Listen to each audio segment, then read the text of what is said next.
We need religion because we need an authority outside of ourselves to check ourselves. The whole spiritual but not religious movement is a reaction to Christianity, because Christianity for centuries and centuries and centuries has been overbearing when it comes to how they're organizing a religion for you. First of all, it's based off of revelation that's not authentic. And second of all, it's based off of really shoddy interpretations of that inauthentic revelation. And so you had centuries and centuries where people were being told, you have to believe in this very man-made sort of ideology or else you're going to hell. So people got fed up at one point and they're like, you know what? I'm better off doing this on my own. Okay, I'm better off interpreting these things or accessing these things on my own. And as Muslims now coming into this space in North America, that's not necessarily our story, right? We've always had religious kind of interpretation has always happened in the public sphere, right? Accessible to whoever is able to climb the ladder of Islamic scholarship, right? Whether you've been a slave or a freed slave or from this group of people or that group of people, rich or poor, we've always had an equal access, or at least a relatively equal access, an equal opportunity sphere for people to educate themselves, become trained in the religion, and argue with equal weight to other people that have training in the religion as to how to properly interpret these things.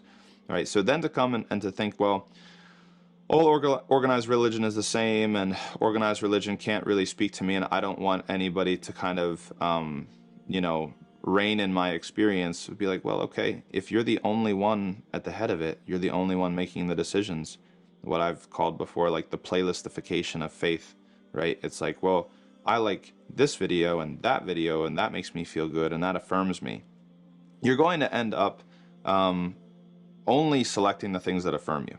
That's basically the long and short of it. There is no space without organized religion, okay? It's just that now you're the one organizing it, as opposed to either Allah organizing it for you or a group of qualified individuals organizing it for you. Now you're the one that's organizing it. You're organizing your playlist, whether your playlist is made up of yoga or Reiki or crystals or this or that, whatever sort of thing that you feel and experience as spiritually valid.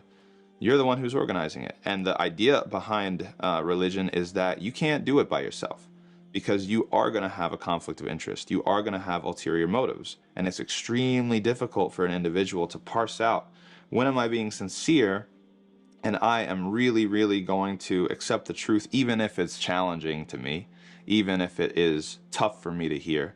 And when am I going to just kind of like, in a wishfully thinking sort of way, go with one sort of practice or one sort of belief or one sort of thing because it kind of benefits me in some ulterior motive. So we need someone outside of ourselves in order to kind of keep us on the straight and narrow. You need an authority that's outside of yourself to be able to balance between affirming you and challenging you, affirming you and challenging you. And that's how you grow.